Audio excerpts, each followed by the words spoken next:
Everyone who's here for the first time tonight, welcome to Akwaaba Gallery. We're happy to have you. And for everyone else, you've been here before, you're part of the family. Oh, I want to turn that down. Oh, maybe I don't need it. And for everyone, I turned it off. Okay. Can anyone hear me? Yes. Good? Oh, yeah. Okay, good. All right. And for everyone else, again, welcome again. Happy to see everyone here tonight. We are having our first artist talk tonight since COVID. So the last time we had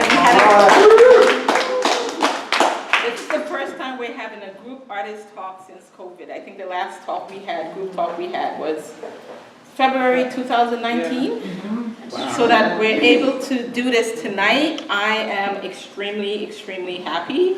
My husband Ray is probably going to be in later on tonight, but he's going to be around, walking around. You'll see him. I'll introduce him at some point. But we're really happy to have you here tonight. I am not going to be doing a lot of talking. I'm going to have the artists sort of introduce themselves, talk a little bit about their practice, because it's not about me, it's about them and what they do. Talk a little bit about their practice. I'm going to ask a couple of questions, and then I'll open the floor up for questions from the audience. Okay, so I'm going to start. I'll just introduce everybody at first, and then go down the line and have them sort of talk about themselves and the practice. So I'll start off with Tanisha. Hello, everybody. Hello. So my name is Tanisha Best, and my medium is photography, specifically digital. I am born in Newark, but I was raised in Texas and Louisiana.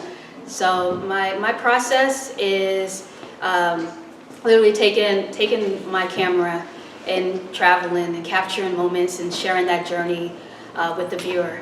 My work that's featured is called Sahara Life, and that actually is from my personal travels to the Sahara Desert. In 2018, I was fortunate to be able to travel for a little bit, and I wanted to expand my view. I wanted to see the rest of the world, and I wanted to bring a little bit back with me here. And my influence has been my family. My aunt is a photographer and my father is a musician, so I literally have been surrounded by creativity growing up. And as a high schooler, I got introduced to the camera for the first time. So my yearbook teacher literally put a camera in my hand. It was a Pentax film camera, and had me capture my classmates. And so that really stayed with me. It made a huge impression on me. And my journey is just to continue to share my view, my perspective. Thank you, Tanisha. Our next artist is Jerry Hahn. I would like to talk to you today a little bit about angst, which everybody I think has some experience with. The nature and nurture that has influenced how I've gotten to where I've gotten to and what I do. I will ask this question, and I do not expect an out loud answer. But the question is, has anyone in this room ever dropped LSD, magic mushrooms, or any other psychotropic drugs that have allowed you to see things in whatever space you are in that are probably not things that other people can see at the same time? Okay. My experience is that I see every sound I hear. So when I wake up in the morning, I walk across the rug, and my foot, the way I drag my heels on the rug, I leave purple, different colors of purple and silver and gray stripes on the rug as my feet move across the rug. As long as the sound exists, the vision exists. I walk into the kitchen, it's a different sound. When I'm walking in the kitchen, there's a clumping, and so there's a brown shininess which goes like this, flattens out, and then there's emerald green bumpies underneath. Okay, I walk past the refrigerator goes on. It's like a cascade, a waterfall of the most beautiful blues and silvers. It's very tightly woven, like wires falling out of the refrigerator. The coffee pot has a dinger that goes off when it's automatic. It goes ding, and it's like a beautiful, like nail polish red, shiny teardrop that falls out of the front of my coffee pot. I'm like somebody who drops acid every morning of my life.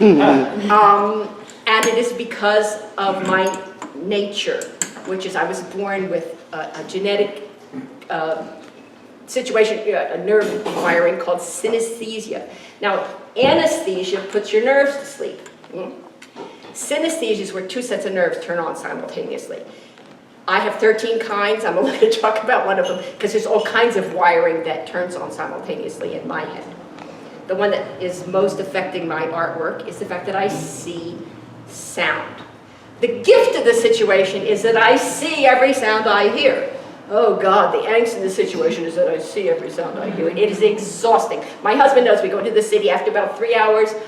I'm going to lay down on the sidewalk and cry. And he has to like force me to keep going to get back into where I'm supposed to go home. I have met other synesthetes who are not able to function. They are so overcome by sensation. They do not have a bridge to sanity and normalcy that I, by the grace of God, was given. When I am making art, when I am drawing, when I am using my hands, I experience an incredible level of comfort. It is as though in my real life, I'm out in a sandstorm and the senses are pelting me like sand in a sandstorm. But I am able to open a door, go into a room that is air conditioned, has comfy seating, and lots of liquids that are tasty and have ice cubes. I can go there whenever I want, whenever I need to. And it's when I am art making particularly that this happens. It is enormously comforting. That I learned as a little kid that if I was drawing and coloring, I was in good shape, I was happy. Second thing that influenced me that's physical, that's nature, is that in 1949, 6 years before there was a vaccine, I got polio.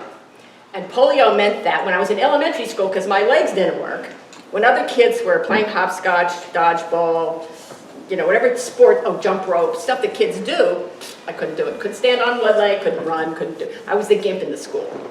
What did I have time for? I had time for art making. I had time for art making. So that's the end of the nature part of my life. The nurture is that my mother grew up in Chicago. She went to museums. I'm living in South Jersey among the land of wonderful farms. My mom wanted to make sure that I knew that there was a Word of Lifetime farm. So she took me once a year to New York to a big museum and multiple times to Philadelphia, to museums there. This is the 1950s. What am I seeing in these museums? I am seeing modern art. What is modern art? Modern art is what I see as a synesthete. It is abstract, it is curvilinear or biomorphic, it is geometric, it is abstract, it is very highly saturated with color. That's my real life every single day. So I go to these museums and I go, cool, I can do this. So I'm making art, and it's like, because I was in a lot of ways alone, I wasn't with other kids. It didn't bother me that I wasn't with other kids because I couldn't play the games with them. I did a lot of drawing. So I'm cool, I'm in the 3rd grade, and I'm a baby boomer. There's 35 to 40 kids in the class. The art teacher only comes around every occasionally. She came around this one day and she says, children, today you are going to draw a farm. Now, I lived in farmland. 1/3 of my class were children of farmers. The other 2/3, we went to the farms to buy our eggs and our fruit and our vegetables, so we know what farms look like. Well, I had been to the art museums, and I knew what I was going to do, which was biomorphic figures, big geometric forms, solid colors, not the colors you'd normally see in a farm, filled up the edges. Teacher comes around, she walks around the room as our teachers do. She comes to me and she picks up my piece and I go, I am so cool. And she turns it around and she shows the class, she says, children, this is a student who does not take instruction well. Crumple, crumple, crumple into the trash. Changed my life. From that moment on, because every day I had to draw. Every day I had to draw or I'd lose my mind. It became a secret thing that I did. Because I was such a poor artist that I couldn't even pass a 3rd grade art class. And so I literally went the other direction and never showed anything I ever did, which I did every day of my life, until I met this lovely man here when I was 34 years old. And because I would sort of draw, surreptitiously and then throw it away, he was hanging out with me enough that he could see me because I had to go to this space and I'm drawing away. And he finally goes, he could tell that I was about to go, and he says, stop, can I have that? I said, oh, well, I liked him. I was like, okay, sure. And he became my first fan. He became my first fan. And he was the only one who saw my work until I was 68 years old. Basically, my kids and my immediate family, because I didn't show that to anybody, because it was like, I really sucked at art. I mean, there's no question about it. The third grade teacher said so. So I go back to college, I'm studying avant-garde music, my work is actually, I made friends with somebody who said, bring in your portfolio, I'll bring in mine, and I'm sitting with my girlfriend, and my work is accidentally seen by somebody who shows it to Sidney Jenkins, who was the head of the art galleries there, and he calls me and he says, well, it'll take a year, but would you like a solo show? I went, yes, please. So I went from nobody but my family had seen my work to this guy who should know something gave me a solo show. So it took me a while to get over the I'm an imposter and to I must be an artist. I mean, what is an artist? An artist is somebody who gets their work shown and does it and does it and does it and somebody looks at it. And so from that point on, and because at that point I was retired, I was able to spend time on making my sewn art, which my hand sewn work is so much more comforting even than just the drawing, because I really, really, really have to focus on it. A lot of the times I have to use pliers to pull the thread through the layers of fabric. It's a very intensive, very, very, very, very comforting thing that I do.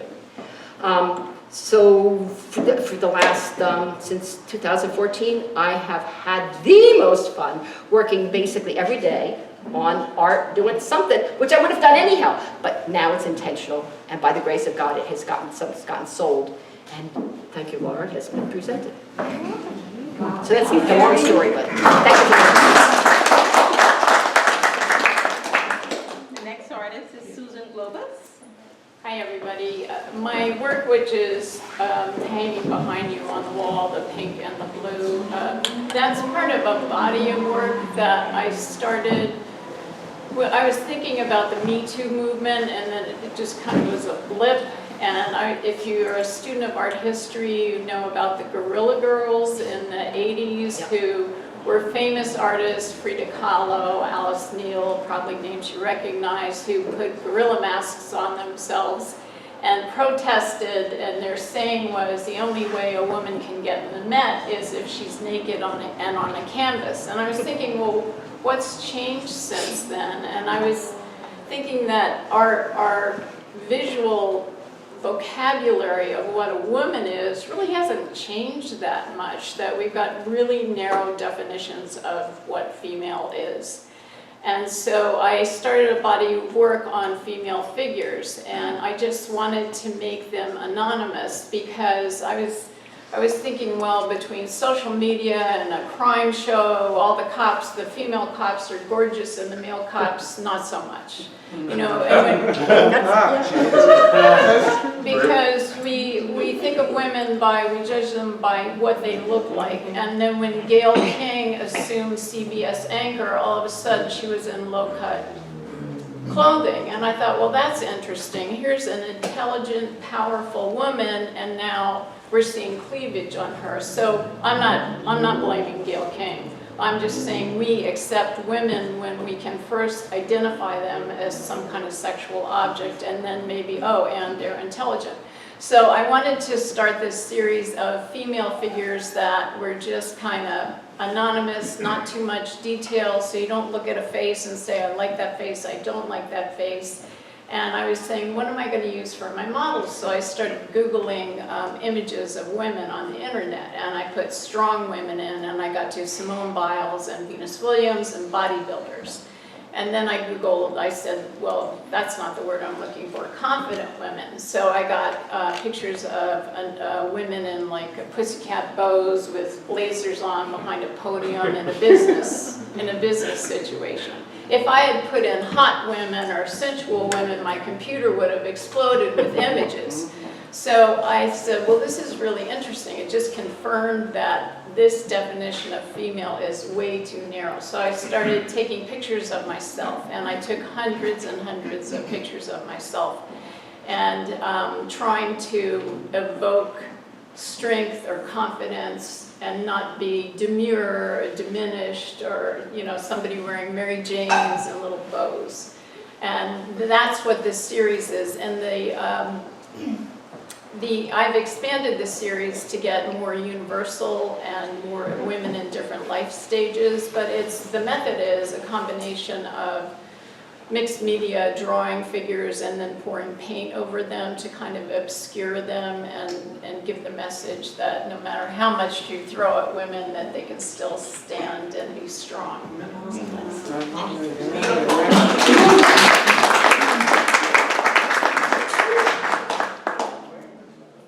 Next artist is Michelle Black. Who, me? So, yes, I'm Michelle Black. Hello, thank you for coming. Good night.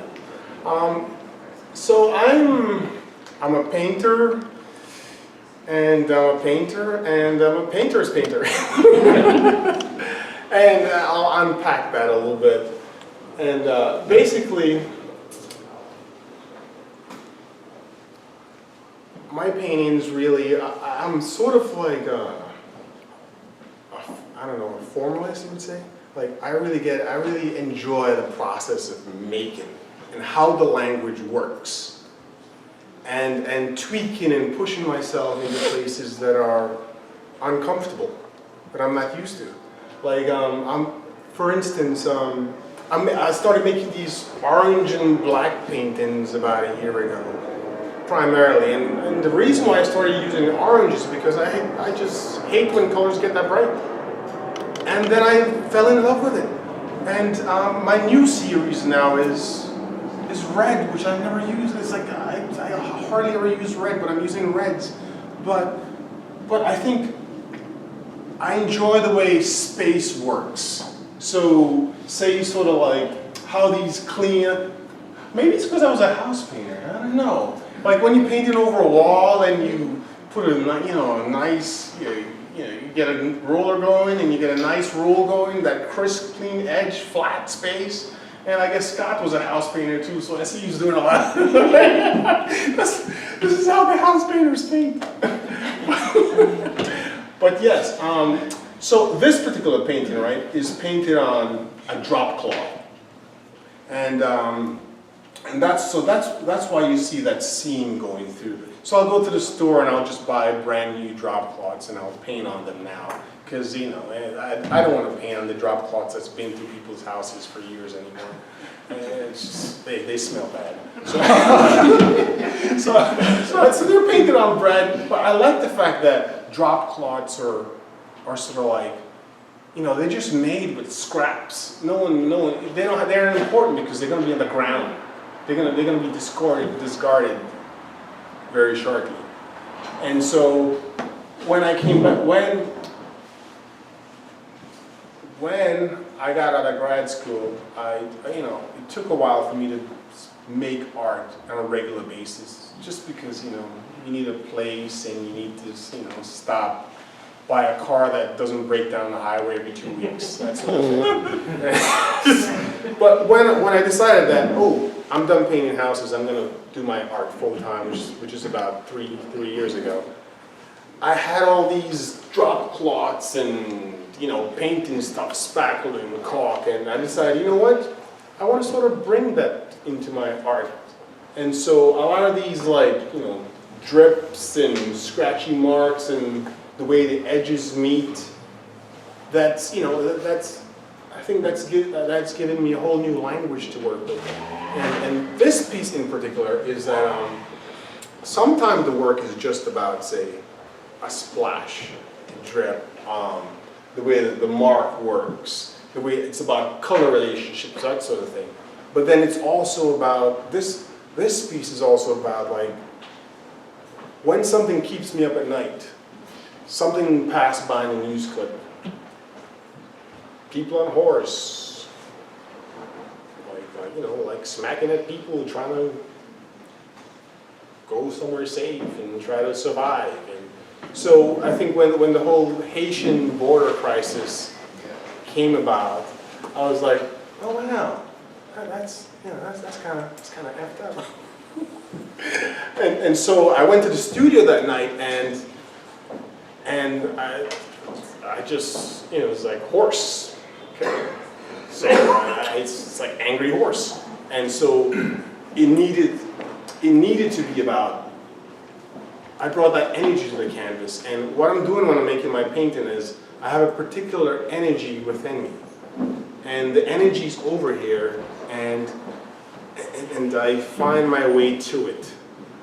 And so all these marks and some of them are literal, like the teeth. Like that's actual monster teeth. But then some of those lines, they refer to specific things, but they're really abstract shapes. So say these marks right here could be the belly of the beast, and there could be people trapped in there, or things like that. So I guess a quick summary would be like, I'm using really formal, abstract elements to express these either real life angst to sort of like a therapeutic dump. Like I'm going to my therapist here, talking to them about some people on horses and immigrants and things like that. Or sometimes it's just about, okay, I like the way paint drips. I like what paint does when it splashes, and I like what black does next to orange. Or so yeah, I think I got. A formalist who puts all my life in there, whether it's be the whimsical, silly, or the really important, serious stuff, that political stuff that sort of keeps you up at night. And I think that's a little snip. One little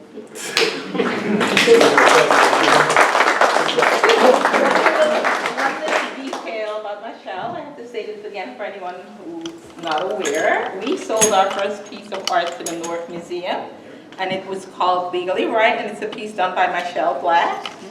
So, congratulations.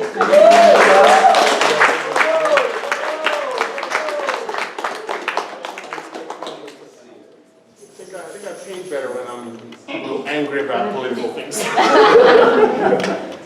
Okay. Our next artist is Explore Freedom. Oh, I'm supposed to start talking. Okay, so some of you guys know that I normally don't do this thing where there's like a bunch of people Thank you looking for at me like this. Lord, yes, I'm Explore Freedom. To kind of, well, right now I'm working on a series. My new series is called Flowers. So these are my two collage pieces right there. They are inspired by a few different things, which inspires a lot of what I do anyway. Generally, what inspires me are you, like people, more specifically black people. So everything that I do has to do with the black experience in some way, shape, or form. In this particular series, there's some positives to it and some negatives to it. The positives of it are that I'm specifically giving black women their flowers. So that's why there's literal flowers. I use the black roses because sometimes people think that black roses are about death, but in actuality they mean rebirth. So you kind of have to think a little deeper. Also too, another thing that inspires the series is doing what black people have been doing forever, which is taking nothing and making something. So all of the pieces are made from found everything. All cardboard, posters, whatever. So I don't buy anything, except whatever I have left over, it's all scraps. I mean, late night, you might see me, well, you probably won't, but going out, because, like if you're in New York, you see all those posters, they're here now. So that's a part of it too. And because I started off in this life of art, wanted to be a comic book illustrator, honestly. And it just didn't work out that way because I met a young man way back in the 80s who turned me towards graffiti, so I did graffiti for a while. In the early 90s, I just stopped doing graffiti, like 91, 92. And the first time I actually painted on the canvas was 2010. So I wasn't doing art from 93 to 2010 at all. And it was kind of by accident. Yeah, it was a pretty big jump there. Because prior to that, everything I did was outside on the street, which is why the idea of using the posters is a thing. So that's why you see spray paint. I've never painted with a brush. I've never been to school. Everything I know, I learned from doing graffiti. Like I said, I have different styles, and this is what I'm doing right now because I have a solo coming up soon. So there'll be a bunch of those there. Even with that one right there, the one closest in the frame, even the frame is found. So I actually make the piece fit the found frame as opposed to making the piece and trying to, all the floating, I do all of that. I do everything. Like the floating is made from cardboard that I find, so on and so forth. So as the series kind of gets exposed a bit more, there are a couple of guys, but for the most part, like I said, they're women. A lot of them are faces. I tend to leave the nose and the mouth exposed because those are the things that make us black, is wide noses, thick lips, things of that nature. But you may or may not notice as they come out that the women are fragmented. There's never going to be a whole woman, right? So like that one over there has just the arms and the legs. And that kind of speaks to this is going to be great right here. That kind of speaks to my own toxic masculinity with my interaction with women. So unfortunately, kind of what she was saying, like what you were saying is the way that we view women, they're kind of interchangeable parts. You feel me? So, was that deep? I'm listening. Like I'm similar to you, bro. Like I literally every piece that I do is me. A part of it is me. I mean, some people know me from doing, political stuff, social stuff, whatever. But it's always about black and my experience. You know what I'm saying? Like I make art for you. It's not really for me. You know what I'm saying? So this is particularly about me to a certain extent.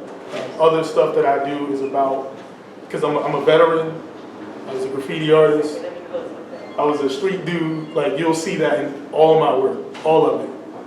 So, like I said, with this, I'm just kind of focusing on that, just that specific topic. So, yeah, that's pretty much it. I don't think I need to go on any further because now the women looking at me kind of.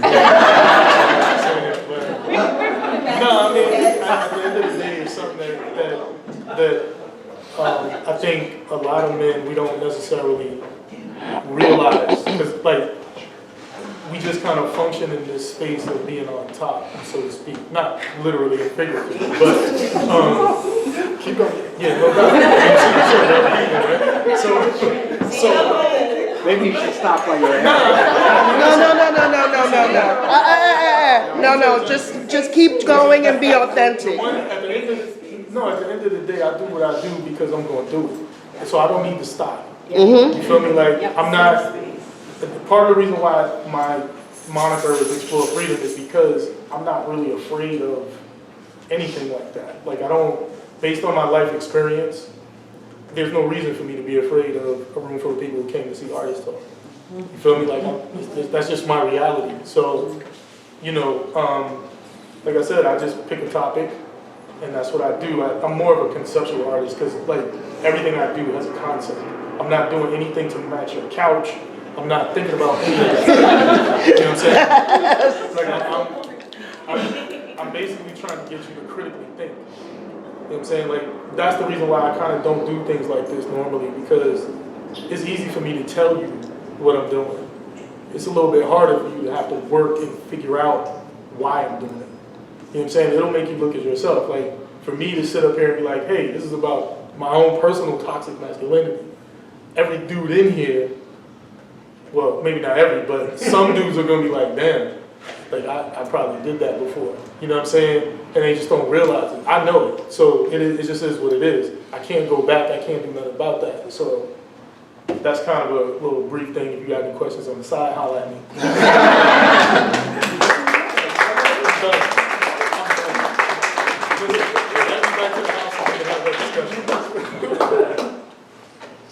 Our next artist is Mr. Mel Wright.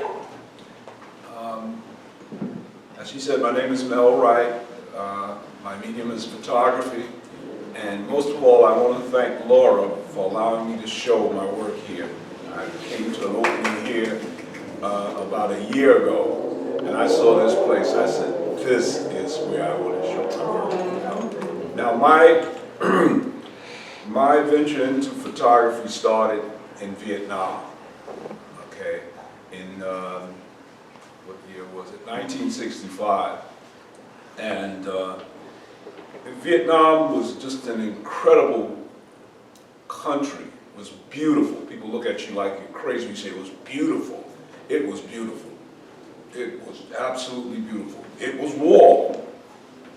You know, and the rockets red glare and the bombs bursting in air ain't so funny when you're there. But when you're 21 years old, 22 years old I was, you still have that Superman mentality that's not going to happen to you, and thank God it didn't happen to me, you know. But I realized that I could not come back and just verbalize the experience there.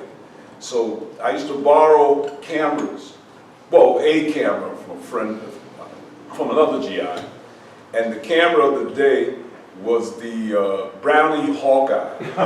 Anybody remember? Anybody old enough to remember that? Yeah. Right. You know, it was the point and shoot of the day. Yep. Right. Yep. And so I took pictures.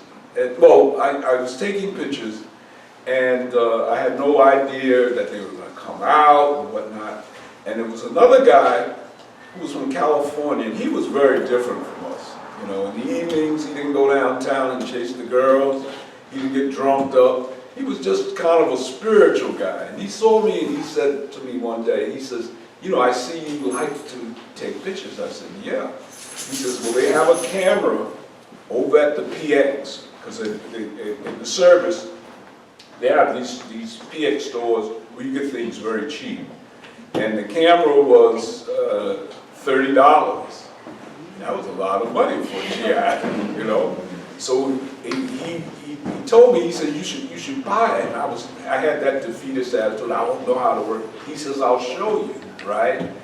So I bought it, and he showed me a few things I didn't understand. I didn't know what end to look through of the camera, right? So I started taking pictures of everything around me. We had a disaster. When I was supposed to leave, the base blew up, and I took pictures of that. And then when I got back to the States, there was another GI, he was into photography, and he wanted to buy the camera from me. And I said, well, you know, he thought if it was that good, why should I want to sell it, right? So when he saw I didn't want to sell it, he told me, he says, listen, he says, one evening, he says, come over to the dark room,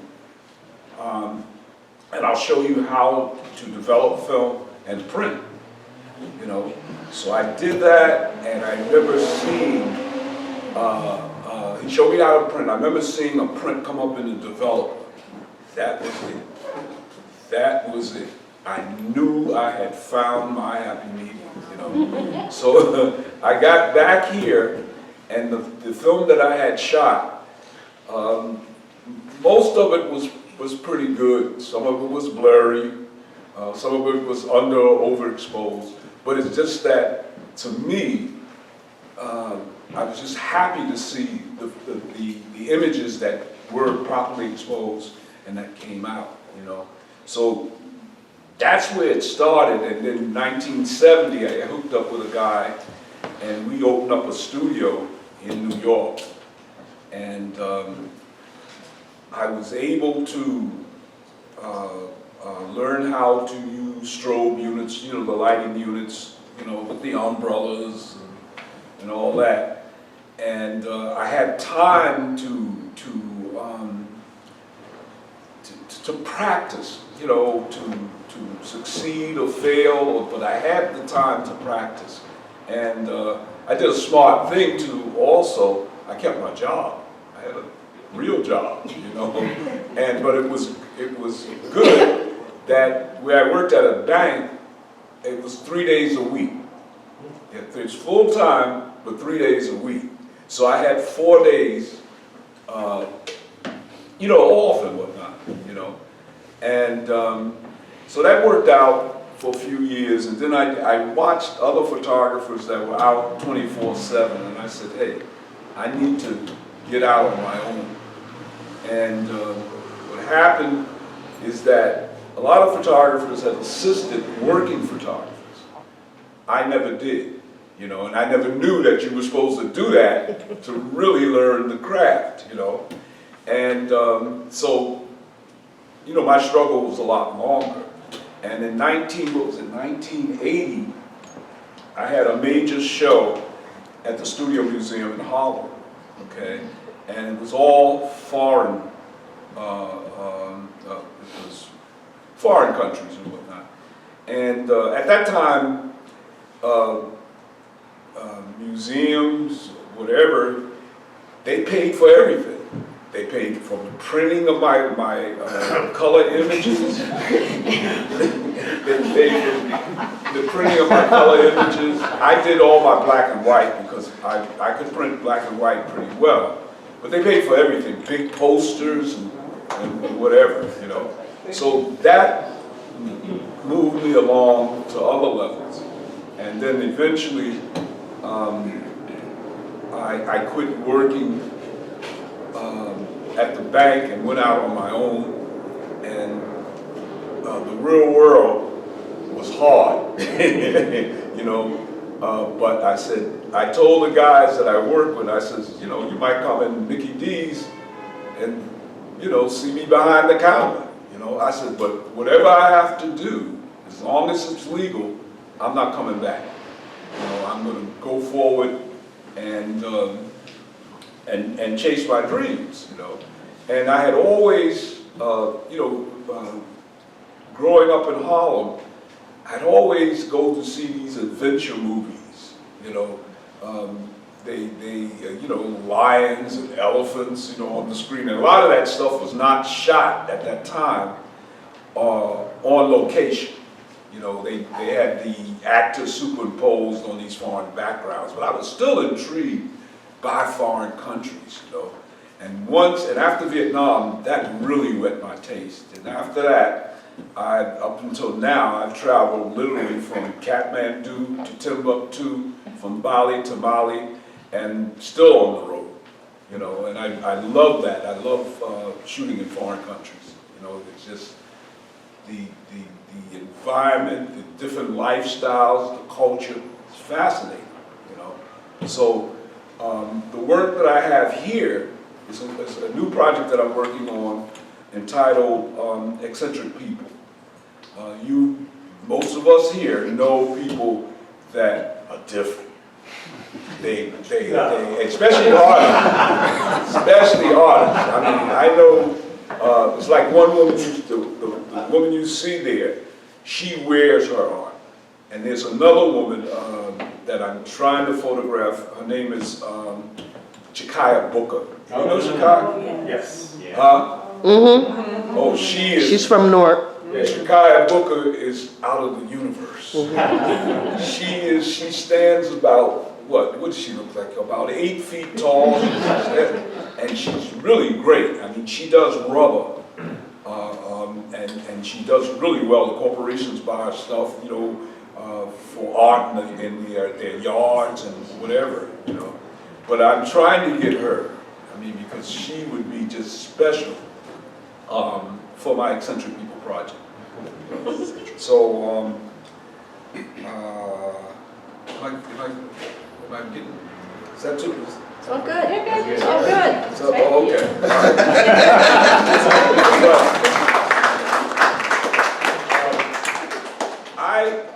I grew up on film, and I remember, you know, when digital photography came out, I don't know if I was intimidated by it, but I kind of fought it tooth and nail. And other photographers said, man, you can do that. And what happened is a lot of clients, you know, wanted things yesterday, you know, and digital satisfied their desires. You know, so I had to move into shooting digital, and I still shoot film. I didn't throw away my film cameras like a lot of people throw. I don't throw away nothing. I grew up poor. No, I grew up poor. I don't throw away nothing. You know what I mean? It will deteriorate and just disappear, but I don't throw away anything. And I still use my film cameras also, but I shoot digital, you know, most of the time. And what's good about digital, you have more control over it, you know, and especially if you know the editing programs. Everybody says Photoshop. Photoshop is the king, but there's endless editing programs. And even in the cameras now, they've got editing programs, you know. But Photoshop seems to be the king, you know, and you just have so much control over your work when you have, you know, a good hand on Photoshop to add to your workflow and whatnot. So, before I get too long-winded, that's it.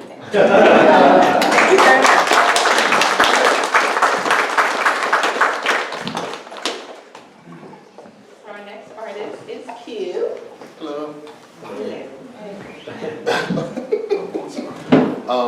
My name is Corky. I'm originally from Virginia Beach. I'm currently living in Baltimore right now.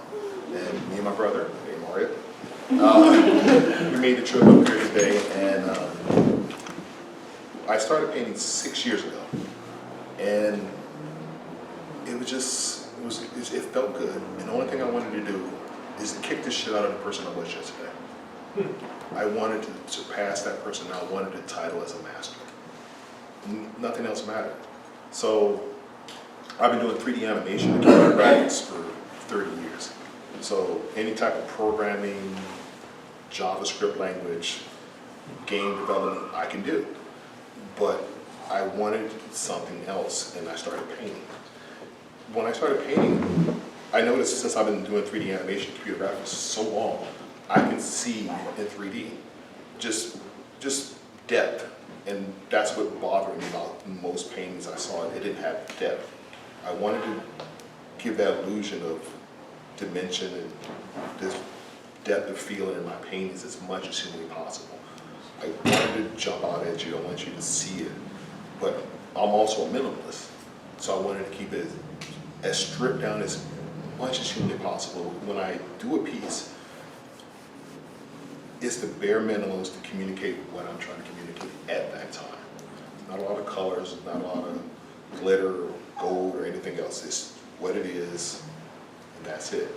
And the only problem I'm having now that I have all these skill sets, but my talent is getting in front of, hopefully, achieving some type of genius moment. What I mean by that is like my talent knows that I can do these things. I can make this, I can make that.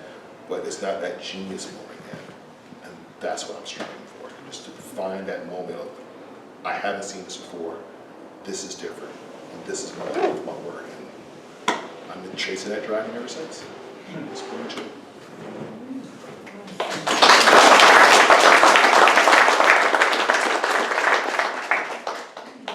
Our next artist is Scott Harbison.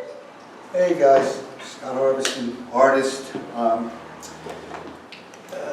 Being last in line is not good for a guy who's afraid to speak to begin with, because of course I'm comparing all the way across all these other people. Like, how am I gonna, sound as interesting as them when it comes to the topic of art? Because I've been painting for 3 years, and I don't want to go on take a weird turn with this, but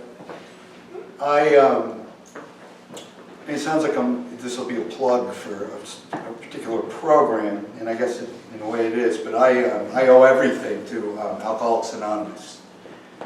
My pulse, this painting, that I can talk to my family members again, and I've been working on it for a long time. I've been sober a while.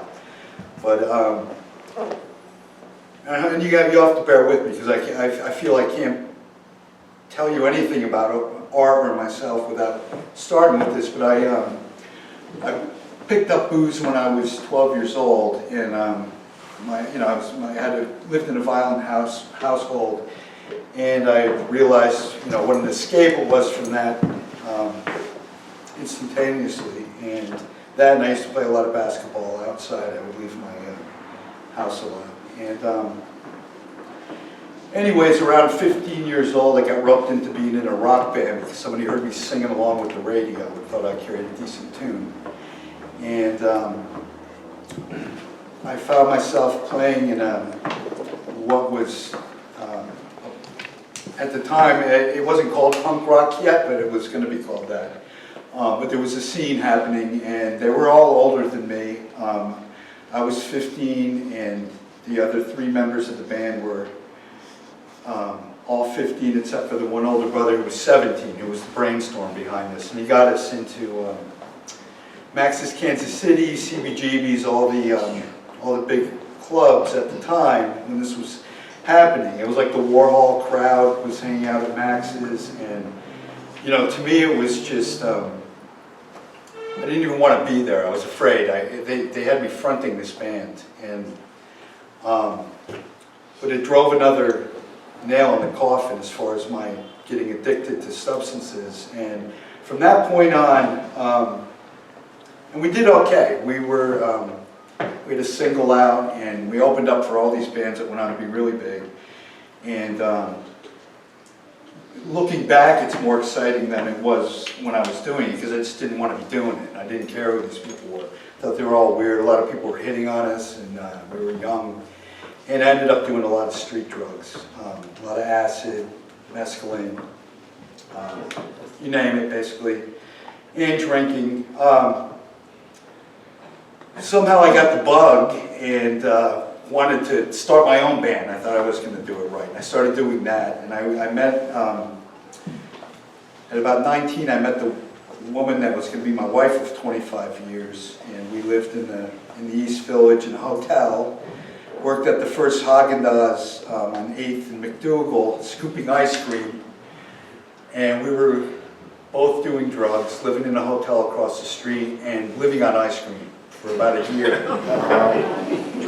Somewhere along, to give you an idea of the kind of place it was, the people that were next door to us, the next apartment over, had ripped off their door to their apartment and put saloon doors on it. And they dressed as cowboys, and they were all like 6'5". It was a weird place. Well, anyways, I conceived my first child there, or we did, and he's now 38.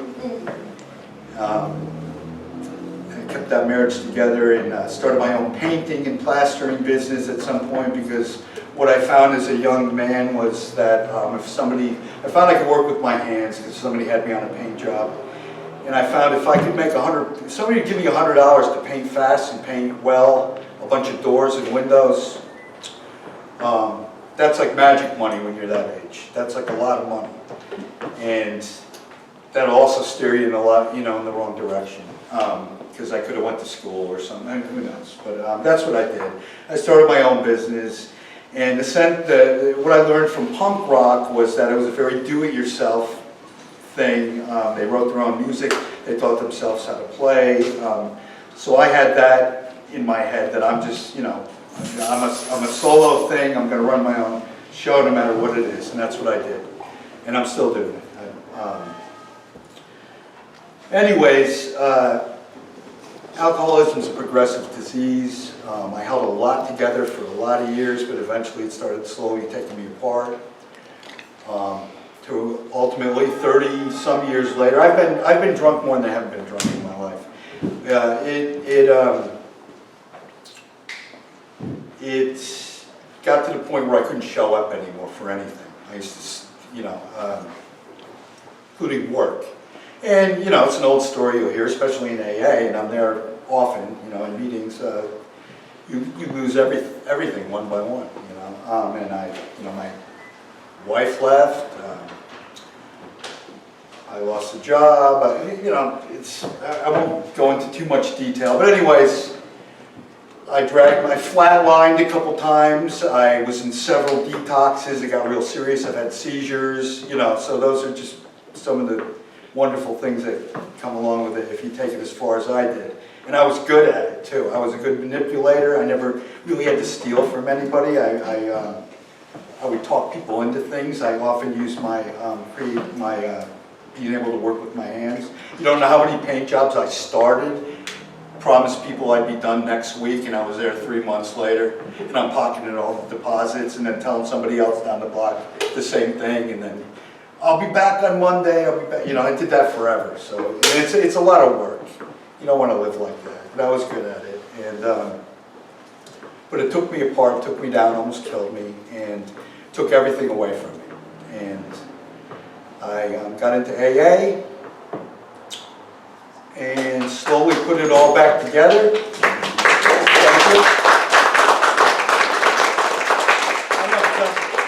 sounds like a plug for AA, and I'm not, believe me, I'm not a preacher with this stuff, right? I couldn't get high if I wanted to. I could start drinking right now. It's another thing that happens. After a while, after that long, you're drinking and all you get is drunk. You don't get elated anymore. You get the same committee in your head, that, you know, all the stuff that you hated about yourself when you were little, or the fight, whatever it was you went through that you're drinking over, that stuff just gets louder. So that turned on me. In fact, that was the key thing that got me into AA. I'm like, this is the last place I can go where I'm gonna, I mean, you're basically suicidal at that point, and I was. So I got into AA and it stuck. And then, you know, freaking lucky every night. Just last night I heard about somebody else dying. A young kid, you know. I go to meetings, and most of them in New York, because I used to go after work, because all my work was always in New York. I did high-end paint jobs for years. And anyways, when we get into the paint part, the painter and the monsters. So I've been sober a good long time. My ex-wife and I talk every day. My kids are great. They love me. I was never like a violent guy. I was a disappear guy. If there was an argument, oh, I don't like your drinking, see ya, I would disappear. And I know, you know, I spent most of my life in Hoboken with them. We raised them in Hoboken before it was all gentrified. I watched that happen. So I knew every little bar. There's a million bars in that town. I had tabs in every one of them and the whole thing. And doing all my work in Manhattan. So, anyways, I'm all over the place with this because that's another thing. One of my biggest fears in life is to talk in front of people. And we get called out to do it in AA a lot. I'm not good at it ever. But I don't care because I'm lucky. Very lucky. But so everything came back together thanks to that program. And me and my dear friend Martha from those days bought a house in Newark 8 years ago. Fixer-upper, because we were in Hoboken and we got priced out by gentrification. Same thing happened in downtown Jersey City, and I'm like, that's it, I'm going to Newark. I'm like, I gotta have my own place. I mean, I just want to be able to have my kids over, and all the rents are going up, and I'm scurrying around, and I'm like, I'm lucky to be alive. I'm tired from all that painting and all the drinking. So anyways, I have an old house over in South Newark by Beth Israel, and Martha nowadays is in Connecticut watching her elderly mother. And we had joked about how we were going to make that, ironically, we were going to make that one of the rooms in that house. It was her room, my room, and the middle room was going to be a soundproof room where we were going to start writing music again. I was like, what am I thinking? And, you know, what if that takes me? But instead, one night I was in the basement and I have all this paint equipment everywhere in wood, and I'm down there sorting stuff. And it's hard for me not to swear right now because I use the F word a lot, and I'm really trying to keep that under wraps. So if it slips out, please, it would have happened 100 times by now. I'm from Jersey, so if that. But anyways, I was screwing around down there with, you know, sorting things, and threw some paint on a wood, like made a face or something, just goofing around. I looked at it and I went about. Looked at it again, I was like, let me put some teeth on it or something, and kept doing that here and there, and I thought it was starting to look kind of cool. I took a picture of it, I sent it to my son. I go, what do you think of this? He goes, that's really kind of cool. Maybe you should make paintings. I said, get out of here. He goes, yeah, put one up on Instagram. I was like, Instagram, what's that? He goes, here's what you... Anyways, I put this thing up on Instagram that night from the basement. He told me how to do it, and all of a sudden I get a like. And I think it was from Iran. It was either Iran or Iraq. It was somebody on the other, you know. And I'm like, oh, it's like 4 o'clock in the morning. I'm like, this guy likes... Who is this guy? I go to his page and I look at it, and his stuff is outrageous. And I'm like, that guy likes my stuff? That guy? I'm looking at his page and this guy's... That was it. I painted and painted and painted. I'm like, I'm gonna, oh, that guy likes me, and it was, my kids think it's cool. And that's it. I've been literally painting nonstop for 3 years. That was 3 years ago. And the very son that got me roped into Instagram had a good friend that was in a group show here. He's a photographer.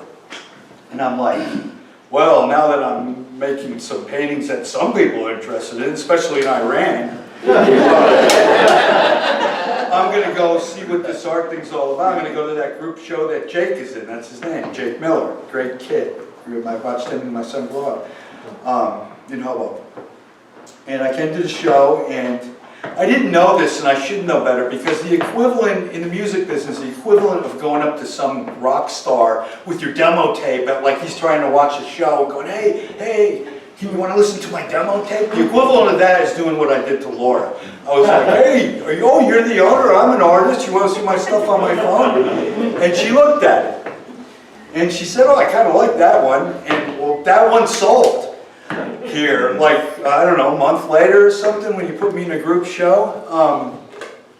And then I really had the bug. Then I'm like, oh God, you know. I don't know if maybe the thing that's, I'm going to try to tie this up, because like I said, I don't, but maybe the thing that's missing from people's lives are monster and alien paintings. Because I'm doing well with this stuff. And I swear to God, I feel like I'm watching a movie of someone else doing it. It's like, it's so surreal. And it's like every chance I've gotten, and mostly through Laura, I'm just kind of stepping in shit, as they used to say. I mean, it's just like, and awkwardly, and do, you know, and my process is in, you know,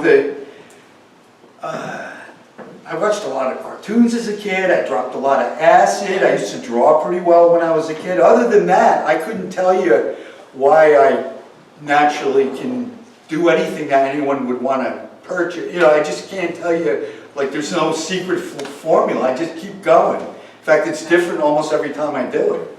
I do sketch a lot at night in bed, and a lot of those sketches I try to recreate. And I do make up my own monsters. I'm sure unconsciously they're all cartoons from the 60s or something, but they're I'm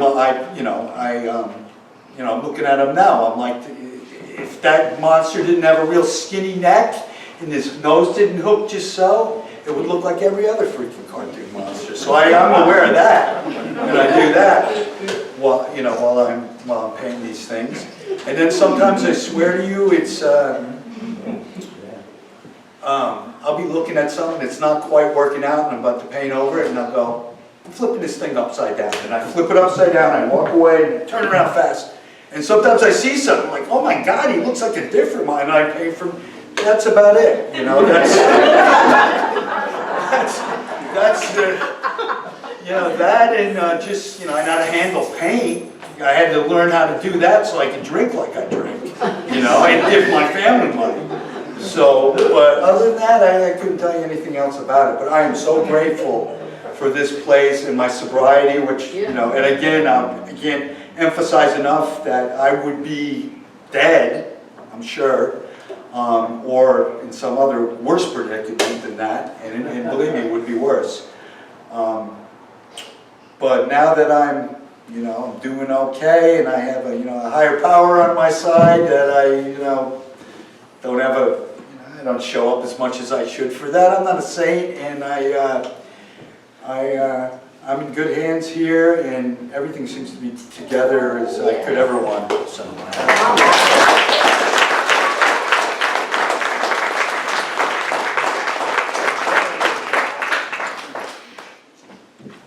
Just a little bit of background. When I'm curating a show, one of the things I absolutely hate doing is I feel that it's not my job to tell an artist what to create.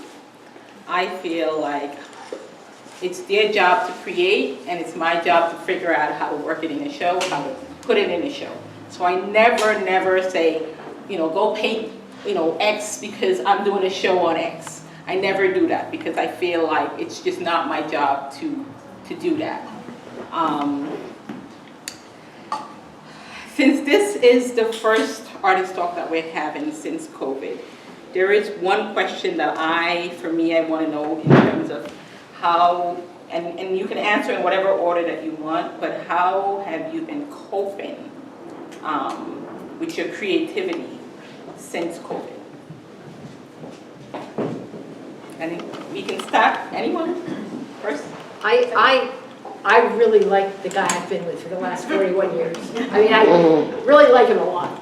So during COVID, I was able to make art that manifested my love for him, and I made a piece based on a poem by Rumi that says effectively, you don't go looking for the love of your life, you're in each other all the time. So I was able to make a piece for that, because I had the time to think about it and create that. I did a COVID piece, which I started with all these like really sharp angles because I was scared and it's going to get me and that sharp stuff is going to get me. And then I said, I trust life, I'm just going to chill out. And then the other half of it is all rounded and soft and happy. But that was my emotional journey through, oh my God, I'm terrified. We would go shopping, we'd buy the food at 11 o'clock at night at the ShopRite, and then we'd come home and we'd wipe it off and we'd leave it in the garage for 3 or 4 days, and we'd take off all our clothes and wash it in the washing machine as soon as we came in the house because we didn't know. So I was able to make work. We did an enormous amount of yard work and gardening, so I made gardening pieces. I was able to take whatever was going on in my life at the time. Since I basically didn't leave the yard except for late night shopping at ShopRite and odd hours at Costco about every 5 or 6 weeks because I was scared that I was going to get sick and die, which I didn't want to do, and I haven't done, so I'm here. Anyone else? Mel? Excuse me. For me, it was two sides. Dealing with COVID. I had to turn down a couple of jobs because my wife was afraid, because my wife has a compromised immune system, and she was afraid that I would contact something and bring it back in the house, and it could be fatal for her, And she reminded me, she says, you're not in that good shape, in a great shape also, because you took chemo for leukemia, and it didn't hit me right away, but I turned down work, but I was able, with the spare time, to come up with ideas to create other work, especially with the Eccentric People Project, you see. So it was 2 levels. I was fortunate that well, unfortunately, I had, in my whole career, in the last 2 years, let's say the last year, I only had 2 jobs. But I was able, they weren't jobs that I had a lot of contact with people. So, my wife didn't get squeamish about that. But I was fortunate that we had, the bills were paid. The mortgage, everything, we had money for that. And I say fortunate because a lot of people, if they're not working consistently, that can be really devastating for them, So it was on 2 levels, and I was able to organize a lot of stuff that I have sitting out on disk drives. I was able to organize a lot of stuff. Able to find things that I was looking for quite a while. So it worked out. It worked out. And things are as people are getting out things are changing. The phone is starting to ring with work a bit, but not like it was before COVID. Amen? Anyone else, how COVID affected you? I would say COVID made me a better artist, so sorry to say this, but thank you, COVID. So, no, but anyways, I make my best art when I have a deadline, I'm under pressure, a lot of emotional stress. Like, I make really shitty art when I'm happy. So, but I think when COVID happened, you know, I think I came to Newark just like the January, just before COVID, and I got a studio. So I'm paying for the studio now, and bam, I have no job. But, you know, $650 a month studio. But anyways, I think what COVID also did for me was that I just stopped giving a shit. It's like, I'm gonna die. I'm not gonna do a commission. I don't care if you like orange. I'm not gonna paint that part of the painting because I don't want to.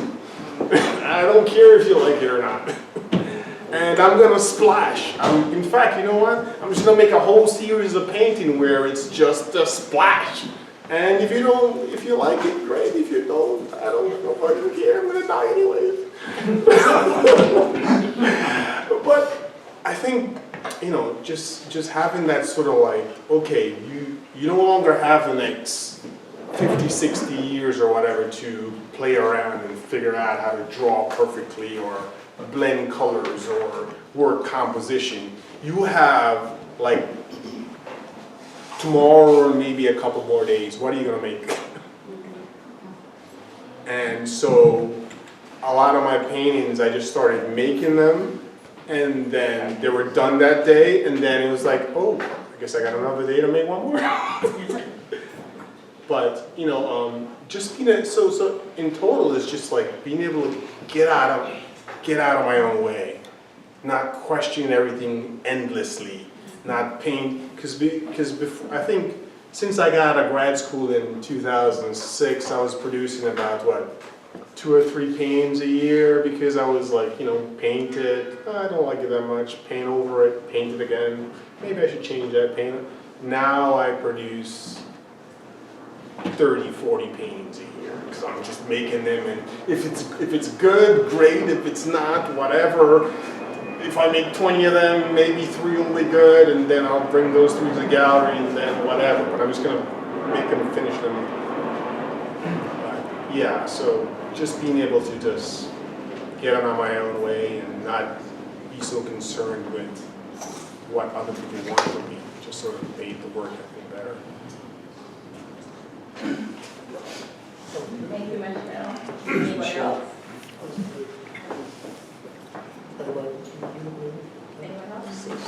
I guess for me, I was just thinking about, it felt like we went from Me Too movement, Black Lives Matter into COVID, and it felt like there was a lot left unsaid in the Me Too and the Black Lives Matter, and when we kind of just focused on COVID, and yet, who was the community that was most impacted by COVID, right? And what was the pandemic within the pandemic? It was domestic violence, and it just felt like all of these undercurrents were going through society that weren't really being spoken about. It was all COVID, COVID, COVID, not who the victims were of COVID. And so I was working on this series because I wanted to just contribute to the visual language of women and just from my experience. And I thought, well, that's what I can contribute, so.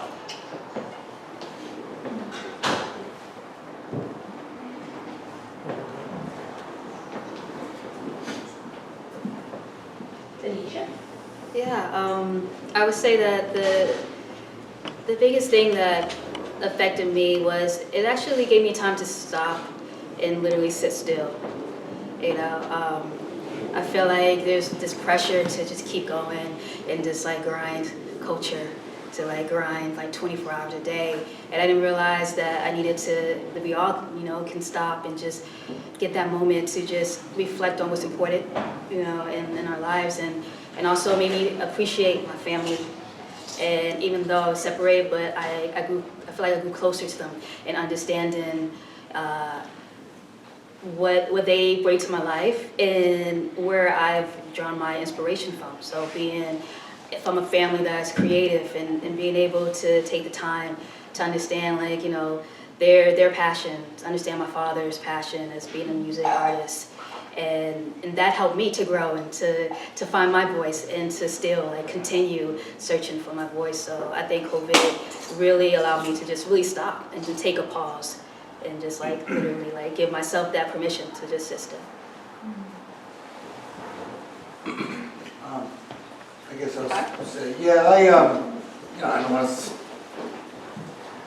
it's kind of an awkward thing to say, but I kind of thrived during COVID and as far as art goes. For the first time in my life, I officially collected unemployment, and that was a little, I don't know how happy I was about that, but I wasn't going to work anywhere. I mean, we were locked down for part of it, and anyways, I got a lot of followers on Instagram during that time period, and I painted a shitload of paintings, like tons. I'm hanging them over windows at this point, and it's a big house. And I started to realize that,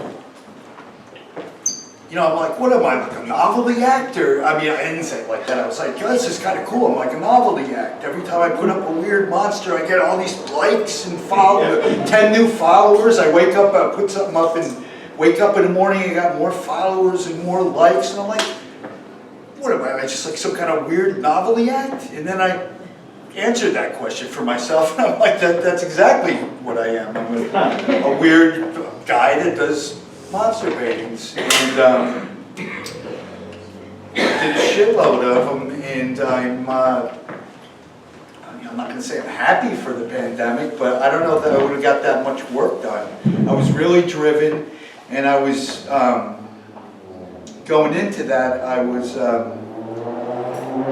fresh off of some little successes that let me think that I was going to really, do this art thing, and then all that isolation came along, and that could have really knocked me out. That could have took me apart because, again, I'm not the AA guy, but we were doing Zoom meetings, and I wasn't super comfortable with it, but I was showing up for them. But a lot of people I know, went out after years of sobriety during this pandemic, and we were hearing about it on Zoom. They weren't able, the live situation is really key for some people, and including me.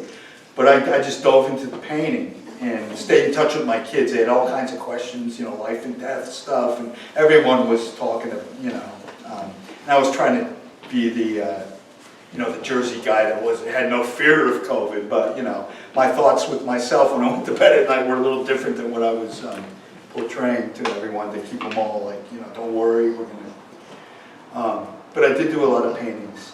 And I forgot to mention that since coming here, everything's happened kind of organically, and Susan comes to mind because she mentioned this residency program at Mana, and I got accepted to it. So in January, I get to go. January, February, March, I get to go over there and paint giant monsters. And they said you got to paint 10 paintings and donate 2. And I'm like, I can paint 500 paintings. And they're going to be bigger than what you tell me I can make. I'm only kidding. Anyways, I'm very grateful once again, and that's it. So COVID was good. It's a painter thing. It's a painter thing. It's a painter. That's right. So, It just came to my mind that COVID has been hard on a lot of photographers. You got a photographer here in Newark who passed, and I know the name might not hit you. If you saw him, you would know a brother named Rasisi Diaz. Rasasi. Huh? Rasasi. Rasasi. Right, Rosasides. He passed about 2 weeks ago. Yeah, yeah. And luckily,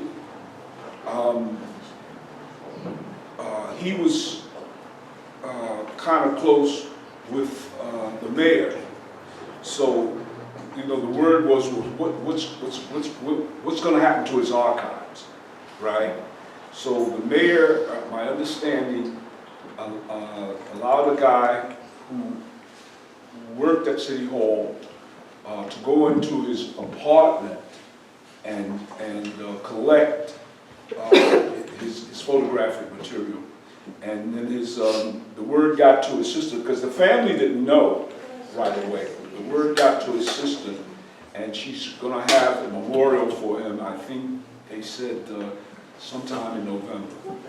But I was like floored. He died, and about 4 other photographers. There was this photographer,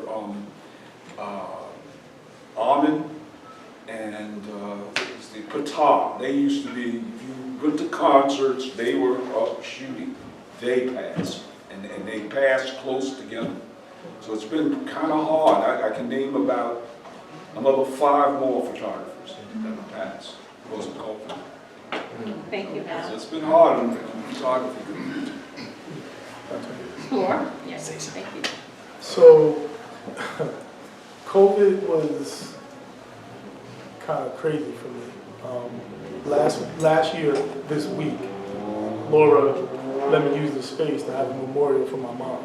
So, I lost a lot of friends last year. I made one piece of art in 2020. And it was because everything was closed, nobody was out, and I would be going back and forth to the hospital with my mom. She had cancer. It was crazy. Like trying to deal with that during COVID was bananas. So the piece that I made was called, Laura showed it here. She liked it a lot. It took me a whole year to make it, and that's because of, again, like I said, I'm inspired by you, and unfortunately, you guys inspired me kind of in a negative way, because being one of the few people that were outside when everybody else was in the house, I made a piece called, it's called Pandemic Within a Pandemic, the deceptive icon of freedom.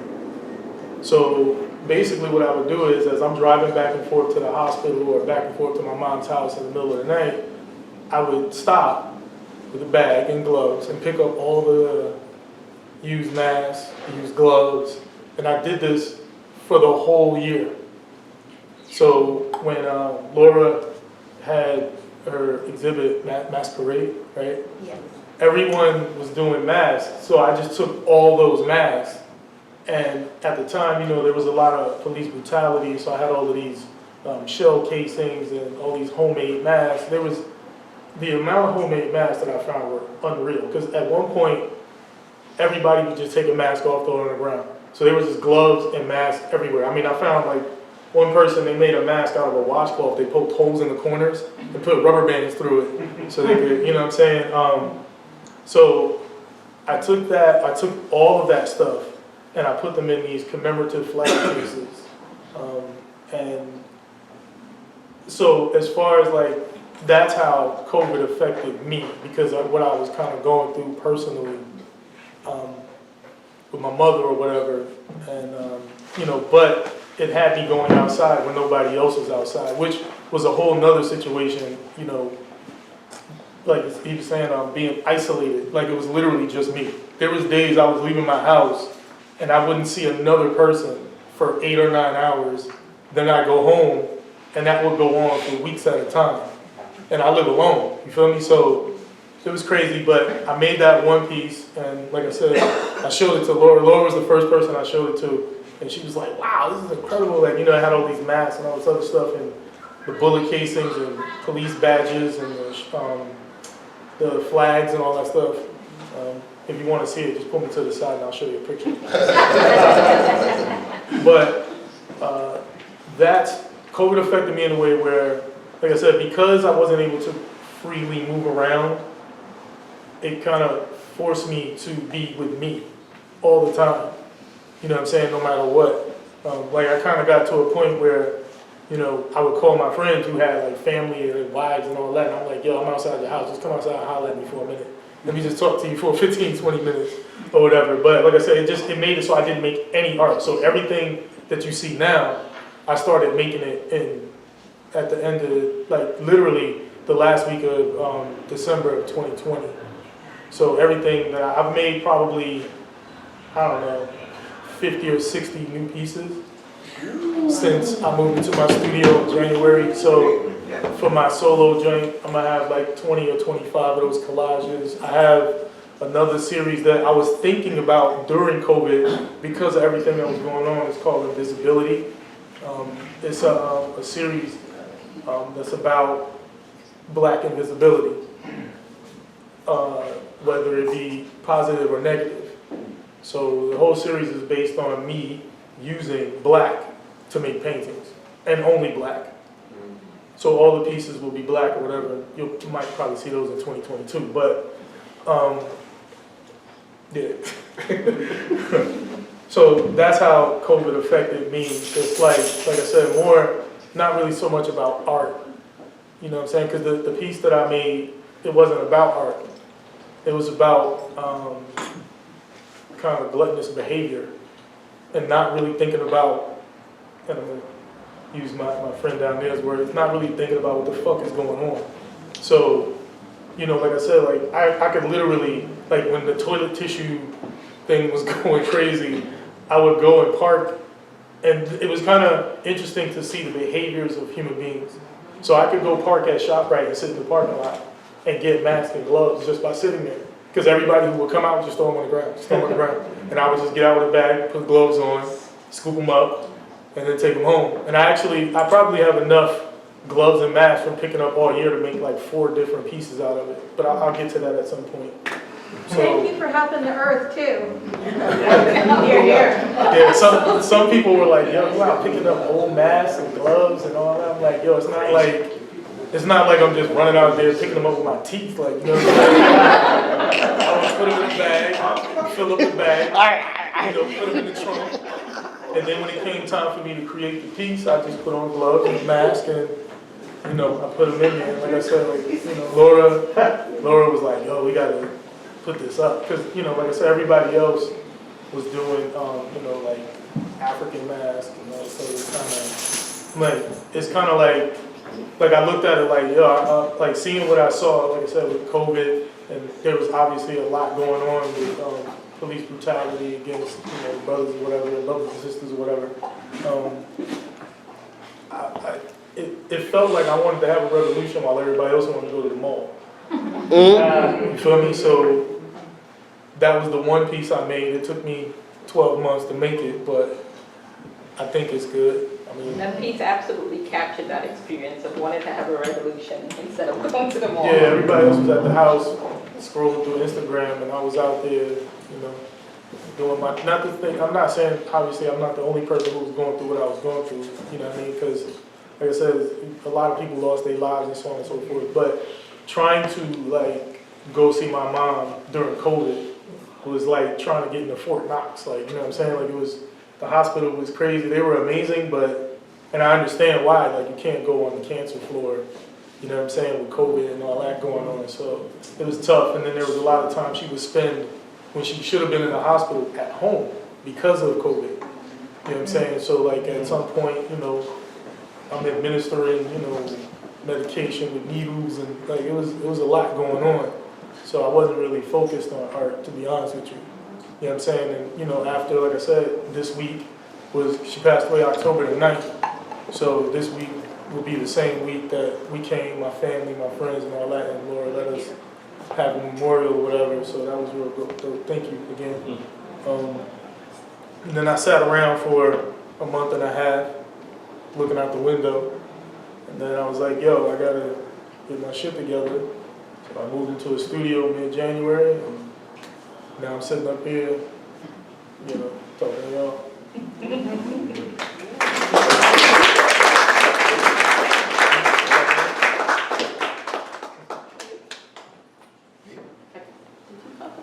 No. Okay. Oh, you want me to talk? How COVID affected you? best friend is Bonnie.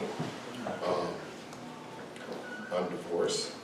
I was homeless, and I nearly cut my hand off with a miter saw. And in the last 3 weeks, I got a show in Atlanta, New York, LA, maybe here, and one of my favorite artists, Charlie Palmer, started collecting my artwork. And this all happened. Congratulations. This all happened in the last 4 weeks, and this past Thursday, I closed on my own studio home, and I don't know what to say. I mean, to lose a wife was, if it was divorce was one thing, but it's all happened in the last few months, and now this is the happiest I've ever been in my entire life. The COVID has given the stuff I do, the art I do, I'm happy in the house. I don't want to go anywhere. Unless I have to take a shower or eat, I will stay down there all day experimenting as much as humanly possible.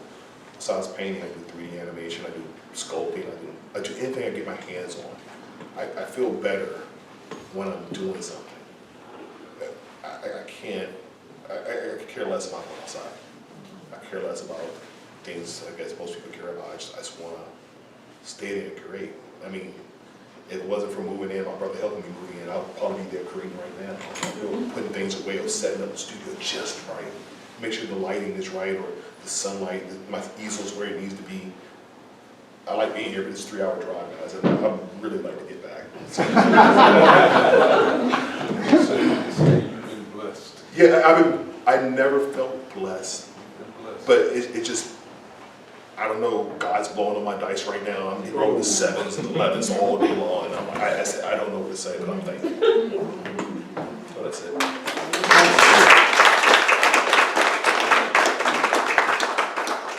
One more question, I'll probably save it for the end because I want to sort of open the floor up for people who have questions. A large percentage is black and women, and the people in the galleries coming to openings are also people of color, which was never true. It was 100% white. Everybody was blonde until about 10 years ago. So it seems to be changing. I'm amazed by that figure, if it's still true. So if we turn this question upside down, because you're saying what, 2% is women, 1.5% black. So the question is more like this: why is there still 97% white male in museums and galleries? So that's probably the real. So, and how do we change that? How do we? I think a lot of museums are running around now with, okay, we got to get a few black people in here in our collections. That's collective. We don't care if they're good or not. Just put them there. Get a few women. And so everybody's trying to like make their collections, multi-racial, multi-ethnic, multi-sex, whatever. So I guess we just gotta. Well, in the museums, the other issue is not that they don't have collections of black artists or South American art. It's that it was always hidden away, and they didn't show. They had it. I mean, the Museum of Modern Art has a huge collection of South American art for the last 60 years. Now they're showing it. It was in a warehouse someplace. So it's changing. I think in New York it's changing rapidly. I'm not saying it was buying, maybe I'm wrong about it was buying it, but the galleries are loaded with art by black men and women and by women.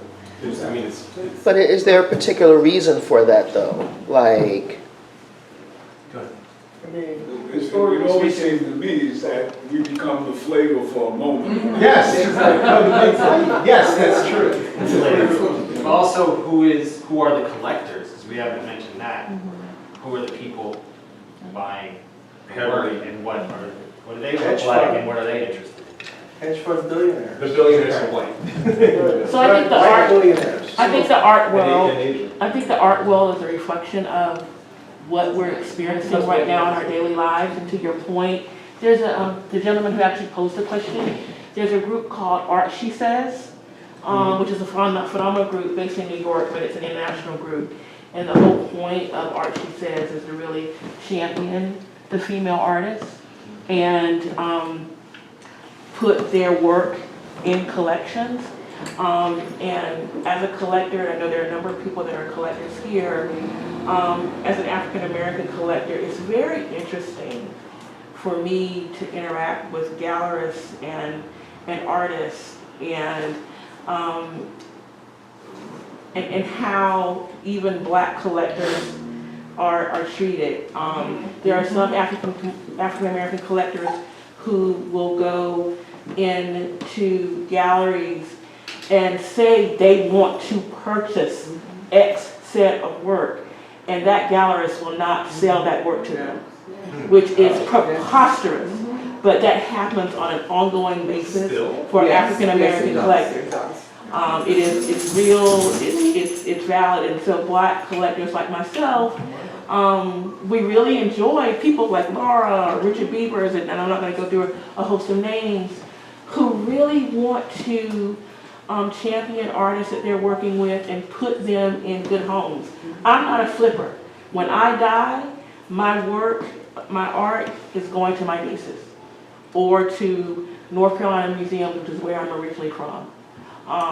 But you also have to be careful with that, because there are a lot of collectors who don't look like me that are buying art by ethnic minorities with the sole purpose of flipping. They can't relate to the work, they don't want to relate to the work, but they know it's a hot commodity and they're planning on flipping it immediately. So I think the art world is really a reflection of the world that we're in. That's my point.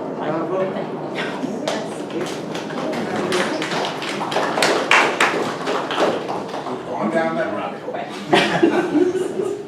Hi, I have a question for Michelle.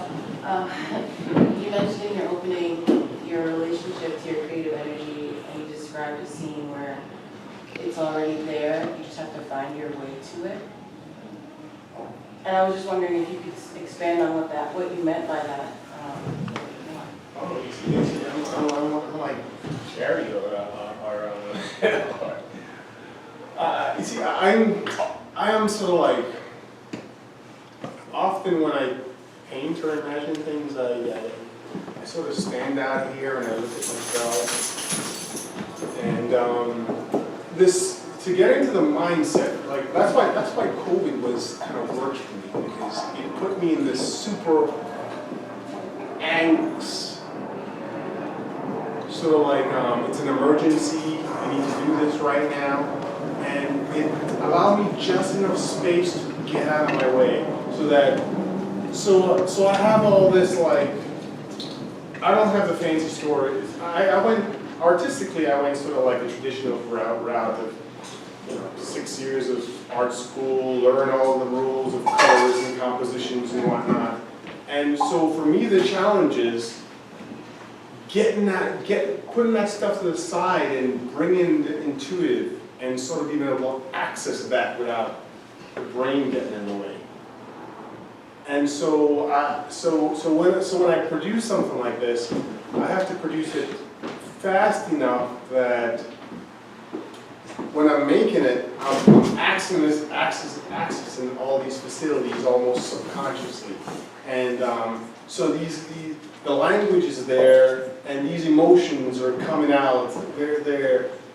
So if I feel, instead of this, Jerry, you see in color when you see certain things, right? When I have experiences, I experience them in lines, forms, the way edges meet.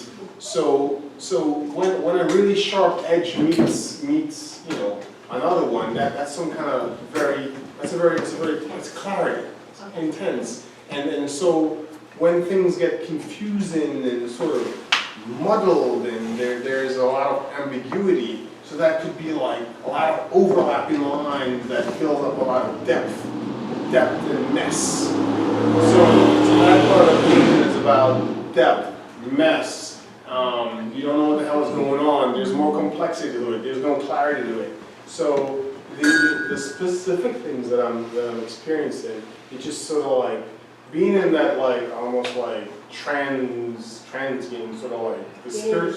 Being in the zone. Being in the zone. Being in the zone. It allows the feelings and the thoughts and to flow directly into lines, images, shapes. And so, but it's difficult to get to that state. Intuitive, not thinking, you're saying. It's difficult to get to the point where I can make work intuitively, where I can let the energy flow right through my body, into my hands, and onto the canvas.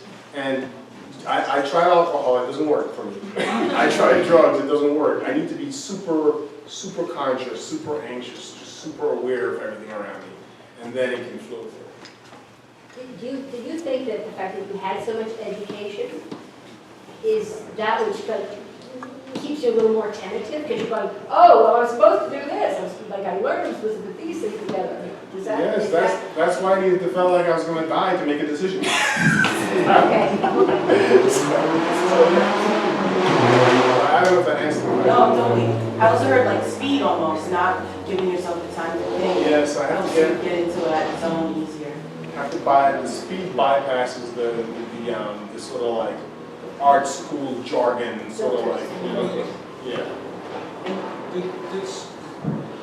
Did someone earlier, I think it was a few minutes ago, back here, did someone say that, you know, sometimes people have money, they will buy art, not because it's good, but because they can flip it? Yes. Yeah, that's one. Well, I had when Hillary Clinton was running, testing the waters, getting back, and she was running for president. I had to shoot with her at some wealthy people's art. I mean, these people had big bucks. I mean, they had 2 floors with marble columns. You know what I mean?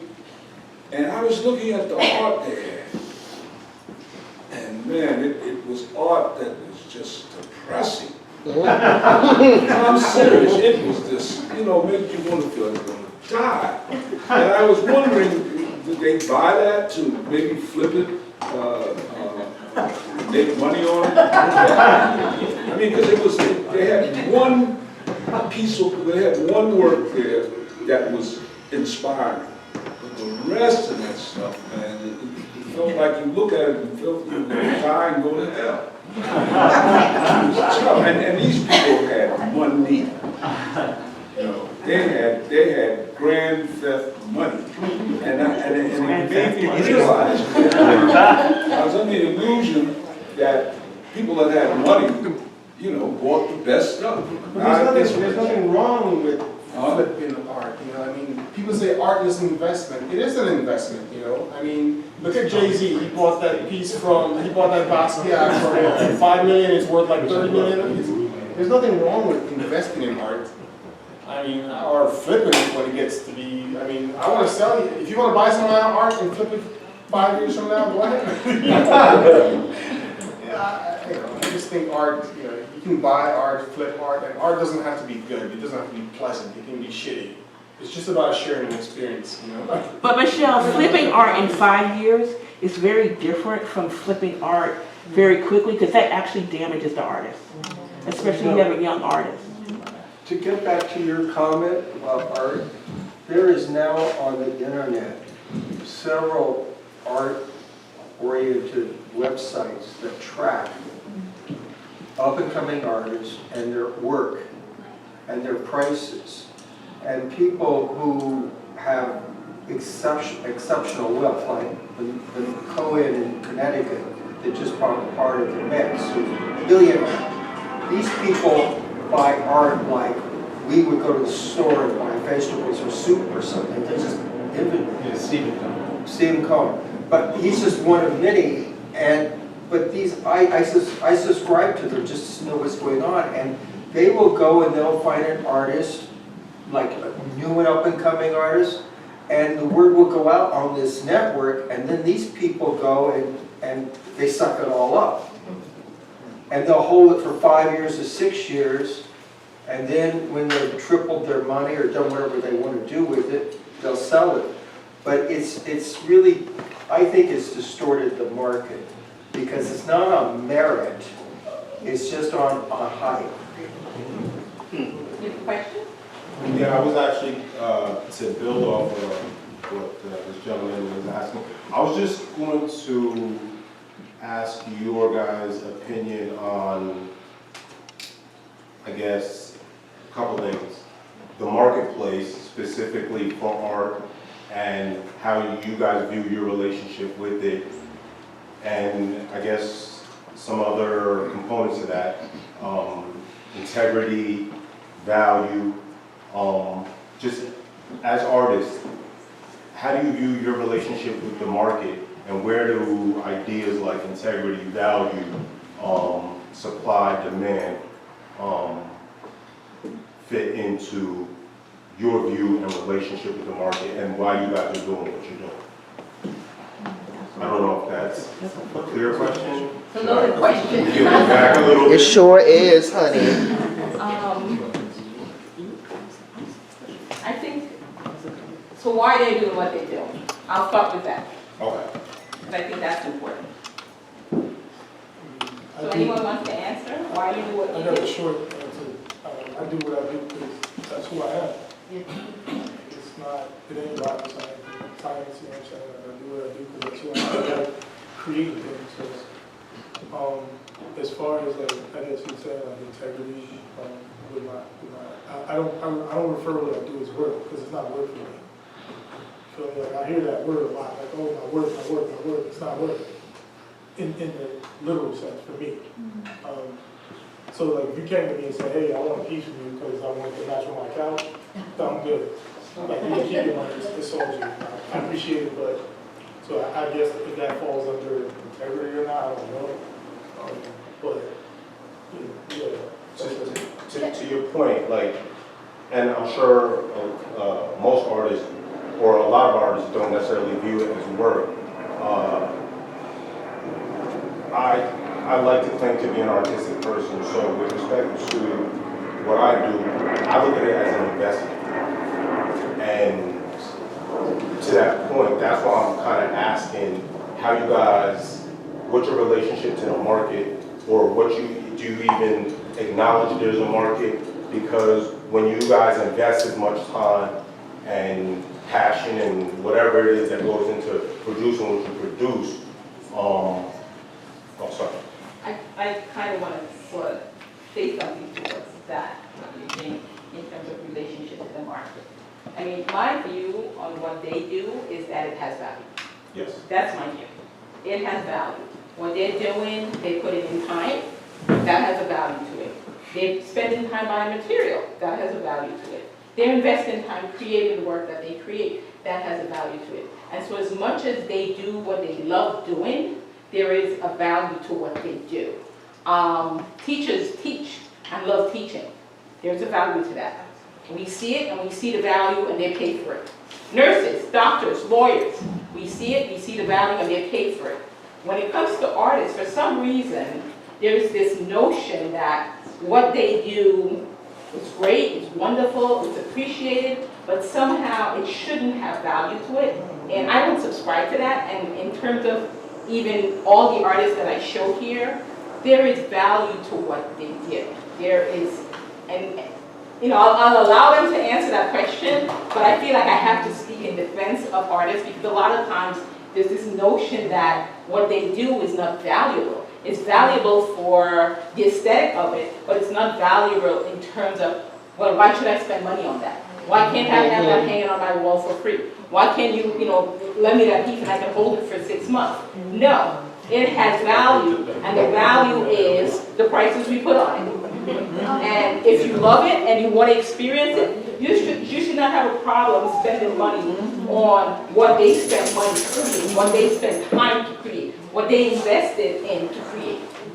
Can I expand on that? Because I think that the question is about exploitation and how that falls into capitalism. How do you, as an artist, when you're creating pieces that speaks on what's going on in society, how do you avoid falling into the trap of exploitation? And how do you stay authentic, as an artist, without exploiting other people's pain and trauma, but still holding on to your own real life experiences and allowing that to speak through the art. I feel like that's fine. You said that's okay. I would say, if you, one, it's the world of galleries out there is rough. I remember when I first got out of art school, a long time ago, in 2002, at undergrad, I was selling work for similar prices I am now. And I just got chewed up. The galleries I was showing them at, they wanted me to pay jazz musicians and copies of Van Gogh and Cezanne or whatever. And I had about 8 or 9 paintings. I was making a lot of money, and I had about 8 or 9 paintings in the gallery, and I just never showed back up. I was like, no. But like Laura says, she doesn't tell what artists what to make. She always pays on time. As soon as the work sells, she's like, Michelle, I need the other half yet, but here's 50%. So you gotta sign with a good gallery. You gotta work with a reputable gallery. And as far as value art goes, yes, like this, I want to sell as much as I can, sell everything. But also, this is my religion. It's more than just making something or loving something. This is my temple. It's my religion. It's like it connects to me in a deeper way than just a product. And so yes, there's a fact that I need to pay for the studio. Every time I go to Jerry's, I need to pay that $400 or $500 for the art materials, and I'm just scraping in the cart.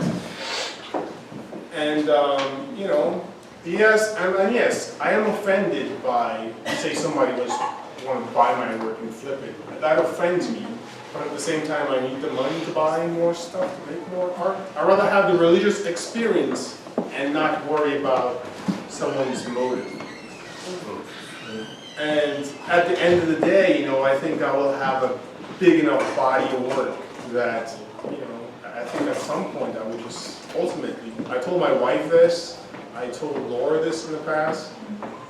I think when I die, I just want to donate most of my work into a collection.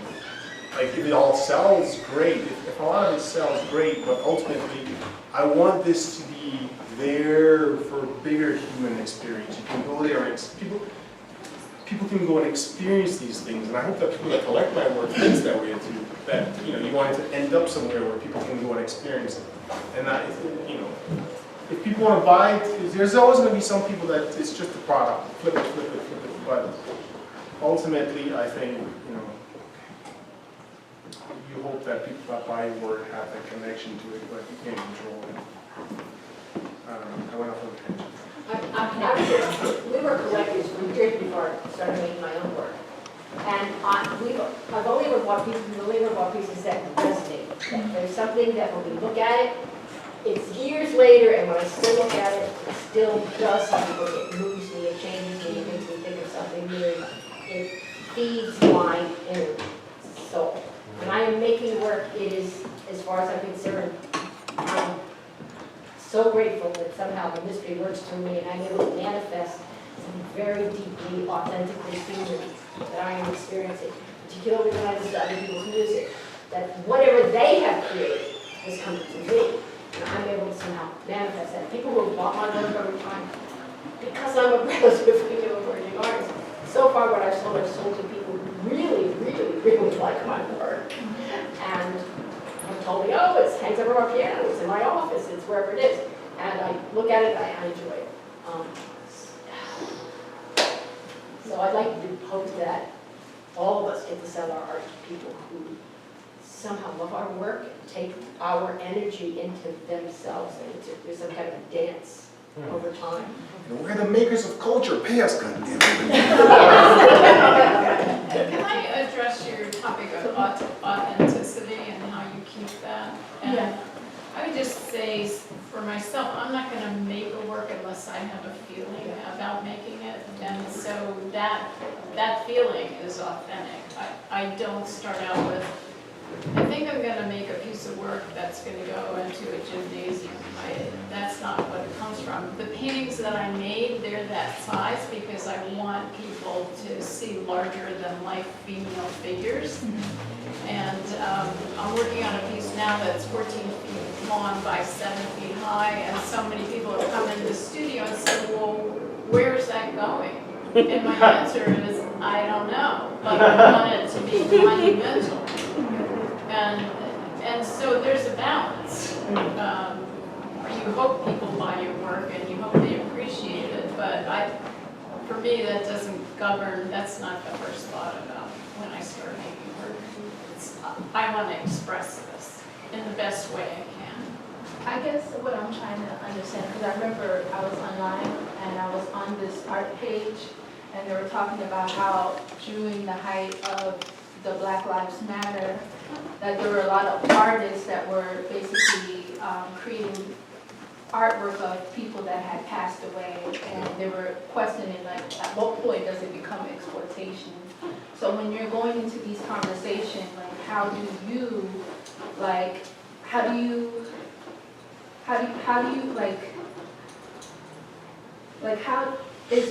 do you make sure that, I guess, your art doesn't go there towards exploiting someone else's pain and you're profiting off of it? I mean, do you question that, like, when you're making these pieces and you're exploring these conversations in your artwork? I do, and I've never heard of this rapper named Christ or something that has this rapper died, Nipsey Hussle. I saw so many paintings of this. I never heard of it. Unless that person affected me in a way personally, I don't do it. I just don't.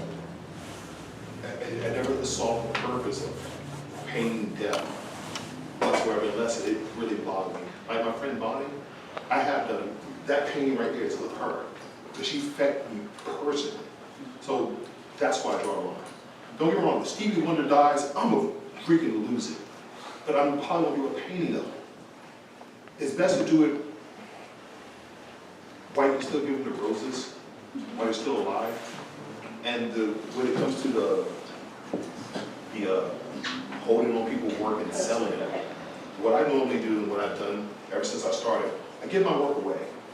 Those paintings over there, there's 2 in Baltimore hanging on the street right now. You can find them. So if the people who normally I would paint for can't afford them, they can find them. And I'll leave little hints every once in a while, and you'll see it on the street, you never forgot what it said. So that way, if certain people are priced out of my paintings, somebody else can find it and just benefit from it.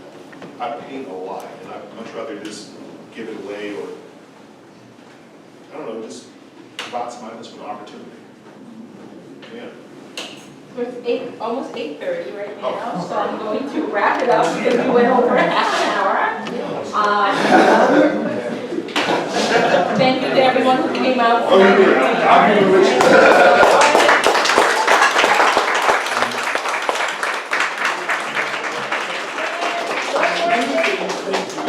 Everything that does not have a red dot is for sale. And it has value!